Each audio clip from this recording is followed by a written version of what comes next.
Oh, what's up, everybody, man? Welcome to another fun and exciting episode of the Honey Badger Q&A.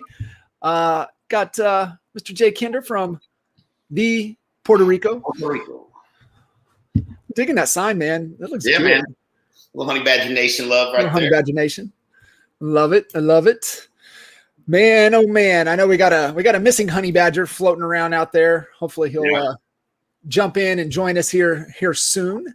So I'm excited for that, man. There's a lot we get to chat about. Appreciate you guys tuning in with us. If you have any questions or comments, anything that you want to dive a little bit deeper on, hit us up in the comments and we'll definitely dive in. But I want to start on your Dave Ramsey perspective. Oh, yeah. So cousin Reese hit a video that turned out really good. My view is exactly the same. Is if you're dependent upon those types of streams of income, then you're leaving money on the table. I mean, you could learn how to build funnels and generate your own business, or you can trade 40% of the revenue for whatever Dave Ramsey gives you, and you're competing for it anyways. And so I don't know. I mean, we did it for a while, but then, it doesn't make sense when you know how to market and get, generate opportunities to, it's just a threat, right? Like that's, you're not in control of it. And when you're not in control of the business and where it's coming from, anything can happen. Just like they decided to not let anybody at EXP have Dave Ramsey leads. Yeah. I think it's a punk ass move, to be honest with you, if you want to know the truth. Yeah. Remember he fired us. Because we were sending Stace on listing appointments, you weren't going, so we got fired. Which he didn't, it was so contradictive, right? It was like, he was at the time, right? And I don't know how much has changed since that experience, but our experience was, and this is where we were fed up with it, was that he was telling them what questions to ask to really interview us. And then we had to compete with other agents, then give them, because I think when we started, man, it was only like 15 or 20%. Yeah, and then it went all the way up to 30, 35 plus you had to pay, right? You had to pay to be a part of it. So it wasn't just the percentage. It was, it was one of those things. I was glad when we cut ties. And to be honest, the leads were garbage anyway. Like they were a bunch of, trying to rub two pennies together to make shit work kind of leads. And it's just, I don't know. I don't think it's a big loss. If I'm sure some people are disappointed or whatever, but it opens up a new door. Time to learn a new skill. Yeah, 100%. What's up, Mr. Albie Stasek? Hey, everybody, how you guys doing? What's up? Is that a golf cart? Got the boys out hitting the white ball around a little bit. There we go. So driving them around. Yeah. Did you guys see Reese's YouTube video that he did on this? Yeah. Yeah, he crushed it. That's he did. That's the one right there. I mean, and it's the truth. Yeah. Well done stuff. I thought what I loved even more, and this is kind of what we've always kind of talked about, and why we've really leaned in over the last 4 years, and it comes down to leadership. And I really love Glenn's very proactive response. And, this goes back to the overall vision. It goes back to the values, right? It goes back to, really who he is. And like, he's like water, like, okay, you want to do that? And then we're just going to do this. And I just loved his response. Did you guys get to catch that? Yeah. I thought he crushed it. Yeah. I only saw Michael's snippet that he put in there. Where can you see the whole thing?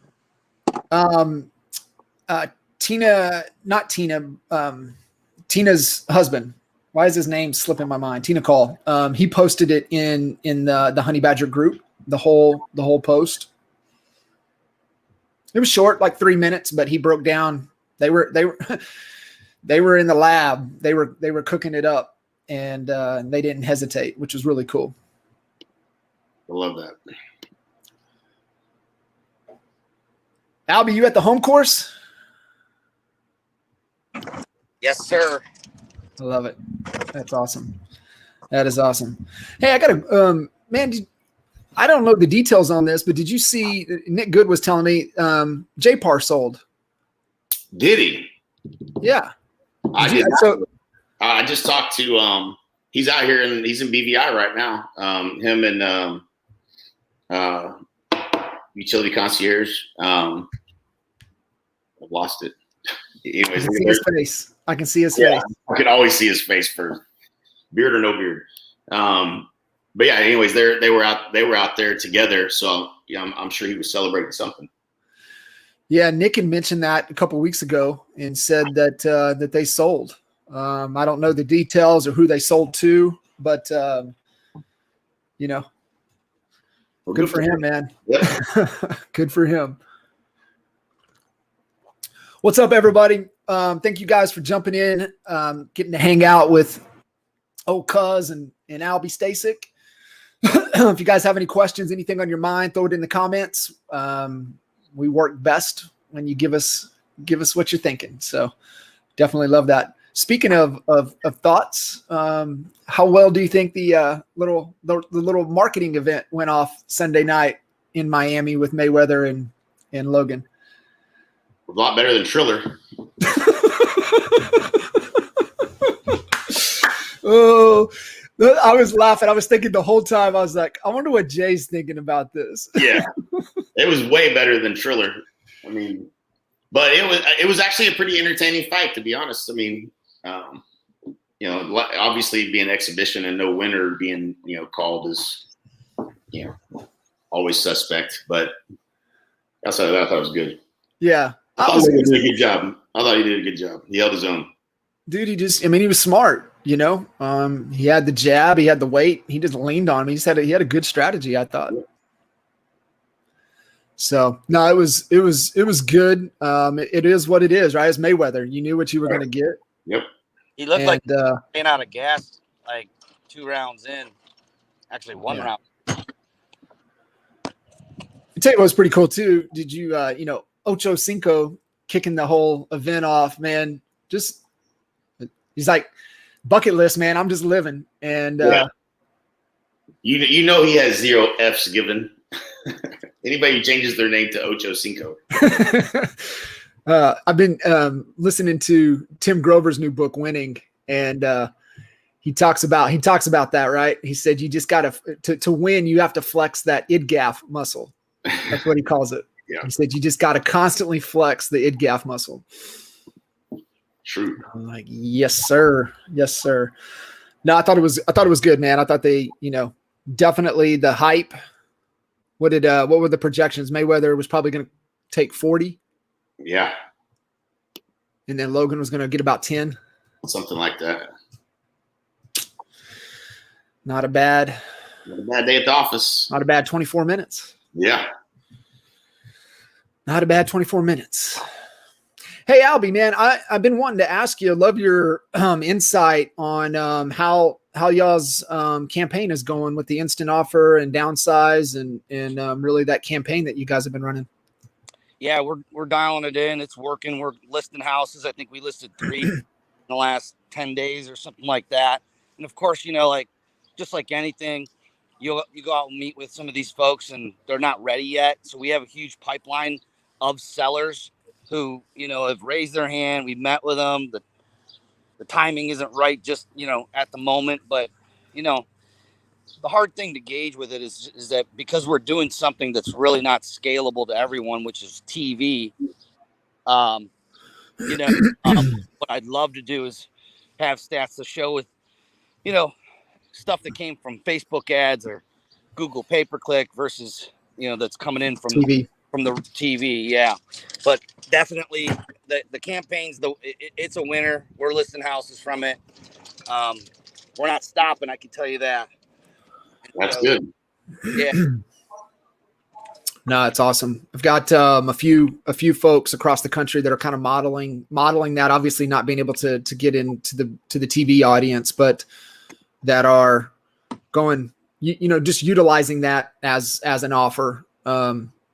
Definitely the demographics that lead to a majority of people downsizing. So we've got some East Bay areas in California that a majority of the sellers, and they've done good, right? They've done their homework, and it's over 50-something% of the people that are moving are downsizing. So really getting that offer positioned in front of them. So which is cool. We got a lot of people across the country. So hopefully, collectively being able to get some good data to be able to show people to run with it. Yeah. I mean, it's the only offer. I mean, if you were to only run one offer, I think it would have to be that. Nobody wants to be working with more buyers than they need to be right now. And there's never been, I think more of a need for real estate agents to be, working listings. I mean, that's pretty obvious, right? I don't see a reason to be, when you look at you got people like Ryan Reilly who's crushing it with Zillow leads still, and they're still doing great. But I can tell you that the dollar per hour, there is a difference, and so I'm not saying that, what's working right now is on the buy side is working, then keep working it. But every morning on the huddle, I'm hearing, more agents losing out on stuff with their people with 10, 20 offers or whatever than I'm hearing people, actually getting accepted. So I would have that campaign running, and I wouldn't stop running it. No, I mean, it's the it's the organizations that have the listing mindset that are just absolutely crushing it. It's, not, I mean, like everybody in the organization is bought into, we are listing centric. Everybody's a seller until we prove they're not. And all the conversations, are around that, and they're thriving. They're really thriving. What so Chip's asking, what are you offering? So Chip, Al, they're running instant offer CLE. They're running downsize CLE. So you can check out those pages, but it's just a hook to get a conversation with the seller to uncover their goals. And I know you guys have the express offers through EXP, but Joel always reminds me, he goes, how many people we've had to do an express offer on? None, maybe one. Yeah. Right. I mean, the statistic when you go through the express offers class is that 94% of people that respond to that offer do not want the offer when they get it, which means 94% of those leads can turn into a traditional listing. So it's a no-brainer. It really is, Yeah. If you don't have express offers in your area, then get a couple of investors, and kind of make up your own express offers program. But we're just going to keep iterating on it and iterating. We've been going on this since October, and we're combining videos with it to run ads to. And now I think we're going to now start testing, instead of running an actual ad, we're gonna try boosted posts, because the boosted posts from a business page can be shared, and I think that my bet is we're gonna get more interaction on it, which is gonna give it more juice. So I would, if you're tinkering around with this, I would try boosted posts with video next. That's where we're going. Cool. I love it. Appreciate all you guys jumping in here with us. Love the questions. We can be here for your entertainment, but we're definitely here to help you guys through agent attraction and any business questions that you guys have. So feel free to share those in, because listening to, I tune into Roland's podcast, Business Lunch podcast every now and then. And he, finally got Ryan on there. So now a co-host. So, Yeah. he's just funny. He makes me laugh. Yeah. But they were chatting on the episode this week. They were talking about, kind of a slowdown in their business, which has primarily been online, and, not changing anything. It's just everything just come to a complete halt with everything opening back up. And so they're full throttle on events. Traffic and conversion now is the big push in September. And so we know events are going to be hardcore in the second half. I would love, I feel like a broken record, but I think it's so important, worth repeating, is really, share with everybody what needs to happen with events moving into the second half of the year and beyond. Yeah, man. It's I think events are going to crush the second half of the year. So we have three events that we're pushing right now. And anybody listening to this, because we often get the same question over again every week, that, what's working with agent attraction. And we're going to just keep repeating it like parrots, because it's events. And the cool thing is, none of you have to throw an event. We have the boot camp coming up in Atlanta. The boot camp's been proven to be not only a great content event that can help you grow your business in every dimension you can think of, but it's also great to be able to bring recruits. And when the recruits see that we're out training their brokerage, they're going to be interested. It happens every single event, without a doubt. The second event, obviously, is Tony Robbins in Dallas in August. And then we have our mastermind. You can kind of take your pick. But the question is, do you have a system? Do you have a rhythm down for inviting people to these events? And are you going to execute on it? It's really that simple. And I can tell you that that's the easiest way to help you hit your agent attraction goals, is to just get them there, get them in the environment. 100%. And then even further out, first week of November, you've got EXPCon in Vegas. So and then you got first week of December, you have our NAEA boot camp. So there is not a shortage of events between now and the end of the year. And people you just see the sporting events, all the people that are, people are just, they're so ready to get back at events. And, it's really where, what is it? Big decisions are made at big events. That's it. And anybody, I have a feeling there may be a couple people watching this that, they're like, yeah, I know events, I got to get people to events, and all of a sudden this excuse pops into your brain. Well, let me help you out, because whose brain that excuses don't exist in? Brent Gove, #1 revenue share earner in the company, who, if he didn't have the cash, would take a loan out to get people to butts and seats. And guess what? He didn't have to take loans out anymore. And so, I won't use the language that Ryan uses, but with your excuses, those excuses are just holding you back. Get out of your comfort zone and take a leap out of that comfort zone, and lead with love and take some action, because fear is what's stopping you right now. Fear is what's going to stop you from taking action, and love's going to put you into action. So come at these people with love, get them there, because it's your responsibility to get them there, especially if you care about them and you truly. Yeah. And I think, Jay, you always say it too, right? Come with the enthusiasm. Yeah. all you got to do is get people excited.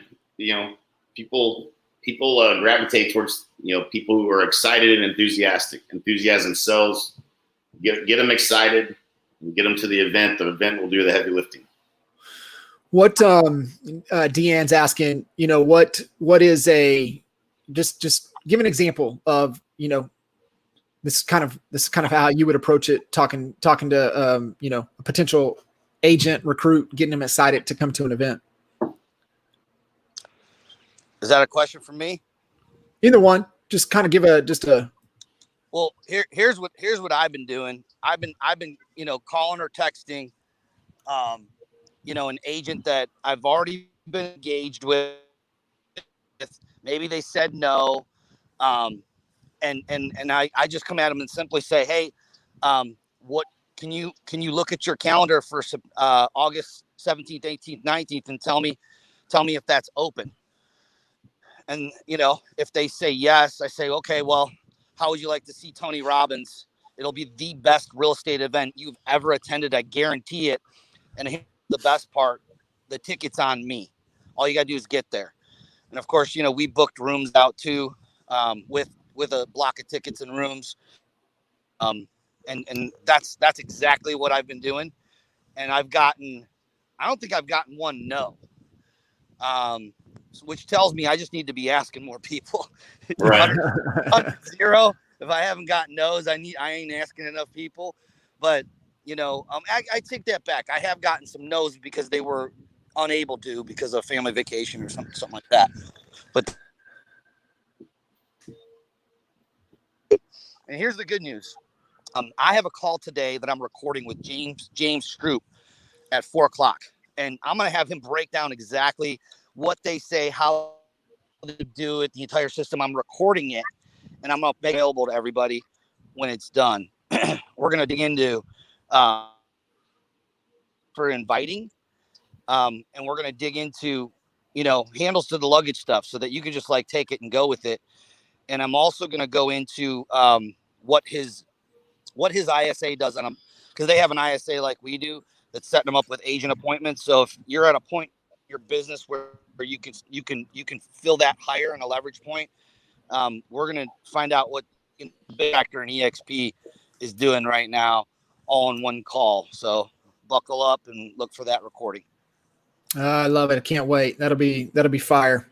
I think the other thing too, go, if you guys didn't watch the Expert Mentors with Vincent Koo, he really breaks it down, the 7 steps to master agent attraction. And the one that we spent a lot of time on was mastering the invite. Right. And so he gives some really good nuggets in there, and he shared his story, right? Like if he wasn't invited to Vegas and in the room in Vegas, he probably wouldn't have came to EXP.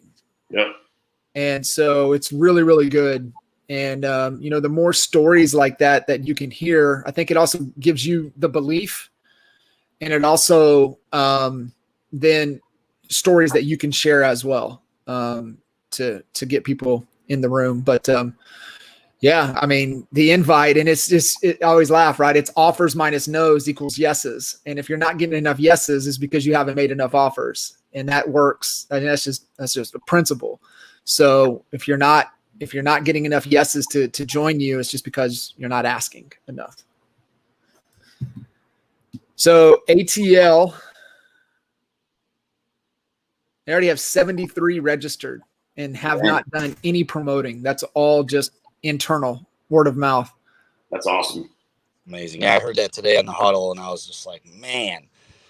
Realestatebootcamp.net is the URL for August 3rd and August 4th. Can we post that in the comments and then like post the link to the other events too?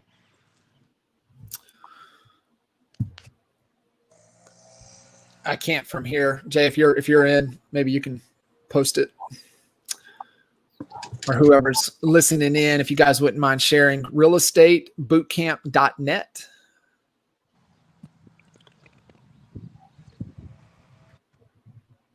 And then what's Brent's? Stay down, bud. I think this is just said, he has a different URL for the exact event, but if you just go to Brent Gove resources or BrentGove.com, you can go to events and find it that way. Got it. Then you have kinderreestasek.com for Mastermind in St. Thomas.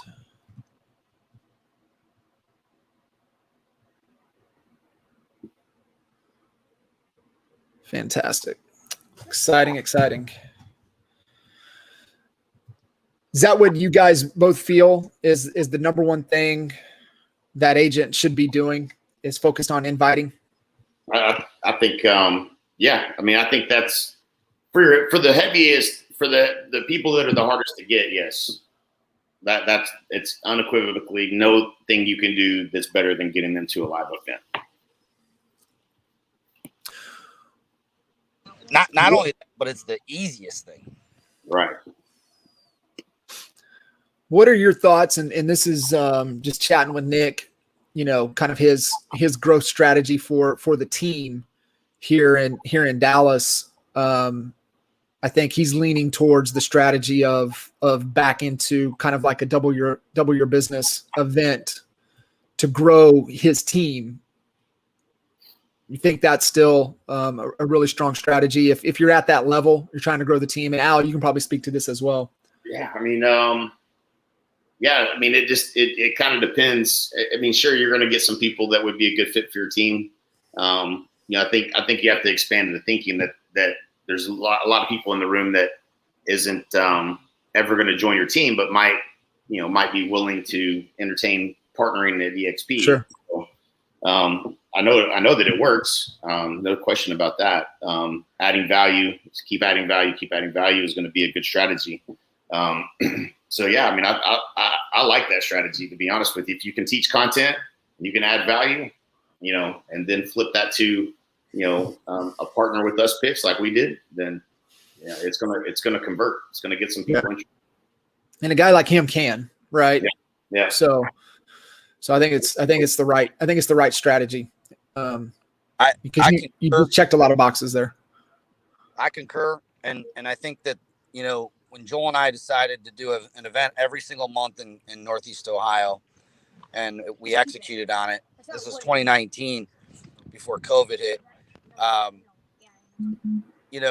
What you're doing is you're building a pipeline. Not all of the fish are going to jump immediately in the bucket after the event, but some actually will be ready. And so I think the part that we didn't have set up properly that we could have done better is have, either campaign set up or, really identify the people who we wanted to invite to the next step. So that getting them to the event's easy because you're giving really great value. But then what's the next step after that? Yes, it's a more intimate one-on-one thing, like maybe a baseball game or Top Golf or, something to that effect to deepen that relationship next step. And I'm going to tell you right now, we never talk about EXP. They always want to talk to us. Every time they're the ones that bring it up. It's almost like they're waiting for you to bring it up and you don't even have to, which is awesome. So I would say that yes. And I would say if you're going to do it, don't just do it and expect the fish to jump in your bucket. I would go next step and have another follow-up event ready to invite them to something else and deepen that relationship. So I think that's a great point, right? So everybody's here. Okay. Hey, I get it. I'm bought into invite. I'm bought into getting them to an event. Now what?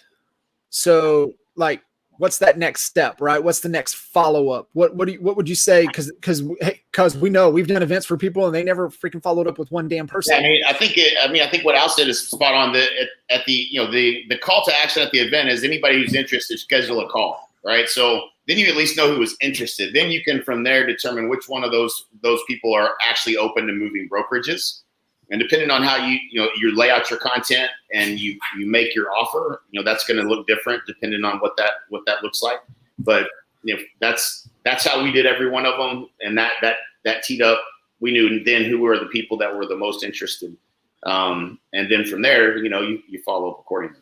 What would you say about the bigger events? So hey, I get somebody to Tony Robbins. How would you say, hey man, you need to make sure you follow up this way after that event? Man, I mean, you don't lose sight of them. You know what I'm saying? Like, make sure that they're meeting, the appropriate people that you want them to bump into. And I would try to, have really good conversations with them before that event's over and they head back to the whirlwind of whatever their business is like, and try to button things down, at least like a next step from there, at the event. Would be the goal. I mean, you're paying a lot of money to get somebody there. You better have a good process for, figuring out where they're at as far as, along the way, make sure they're talking to the right people. Don't just, ignore them and expect them to make that commitment. If they're not reaching out to people and getting curious, you need to tee up those conversations. Nick said something really interesting to me yesterday. And he said, when he originally went to the first event, he was pumped up and everything, but he wasn't going to make the move because it didn't help him grow his business. Right. And so that was the problem he was trying to solve. So what I just heard you say is that you need to know what their problem is. And then you said, get them to the right people. So get them to the right people that can help them solve their problem or what their goal is. Because now if they feel like, hey, if I align with you guys, you can help me do XYZ, whatever XYZ is for you. Right. So yeah, being a little more intentional with it. Yep. Albie, I think you were going to chime in. No, I was just trying to coach my son, and I'm not I suck at golf. So Oh, I love it. I love it. Hey, Cuz, can you see Juan's question there? Oh, let's see. Here's what percentage of your FLAs came from YouTube, Facebook Lives, Instagram, relationship. Well, that's pretty much everything that I've done. So like that's 100%. Total. Yeah. So broken down, I don't have it broken down. But I would say it's probably 25% existing relationships, but they all came from watching videos either through Instagram or through YouTube or through Facebook Lives. So like, I would say it's very few people are actually coming from Instagram and watching the videos and coming to me, more from YouTube than anything by a long shot. But yeah, it's going to be the majority. I think it's probably like 60, 70% are coming from, the videos and stuff at this point and the content we're putting out. Yeah, it's content, and it's content over time, right? Yeah. To where it's the consistency of content over time to where you have enough impressions to form a relationship and build trust. Right. I mean, that's it. Authenticity times time. People, It's a decision of trust. And if people have consumed enough content, they trust and believe that you can help them accomplish whatever they're wanting to accomplish. They're gonna have the conversation. They're gonna be receptive. They're gonna be open to how you can help them solve whatever it is they're trying to solve. Right. Yep. Yeah, buddy. Juan always coming in with the great questions. Yep. Faux show. I'll just add that another place that is good for cold traffic, if you don't have a huge YouTube following, and is LinkedIn, and you can get a lot of cold traffic from there and start adding people by adding content to those folks too. So just throw that in there as another option. Yeah. Yeah. And then I think it's the layering in, and it's just like growing your real estate business, right? It's getting multiple oil wells pumping and, focused on building it over time. But events can help accelerate it. Especially we know people are ready to get to events. Yep. Faux show. What else is good? Anything else that we want to leave everybody with? Man, everything's good. Rocking and rolling. Steady wins the race. Halfway point of the year. Make sure you guys are taking inventory, seeing how the first half went, what adjustments you got to make to win the year in the second half. Yes, sir. I just, obviously Ryan Holiday fan, the Daily Stoic, right? Today's message was really around the process, right? Talking about Nick Saban and, focusing on what's within your control at this moment, the best that you possibly can. It doesn't matter if you're down, 28-3, you focus on this next play, this next, and do the things within your control. So it's cool. Love it. I'm excited, man. We got some brownies. They're looking stellar. I hope Baker just man. Out. I hope he does too. Did you see CD? How good he's looking? Yeah. Stud. Yeah, he's gonna be difficult. Mm-hmm. He's gonna be difficult. So I'm excited. Got some football coming up and a lot of good stuff. Appreciate you fellas. Albie, thank you. All right, boys, what's up? We'll see you guys next time. See ya. Have a great one, Andy Badger. See ya.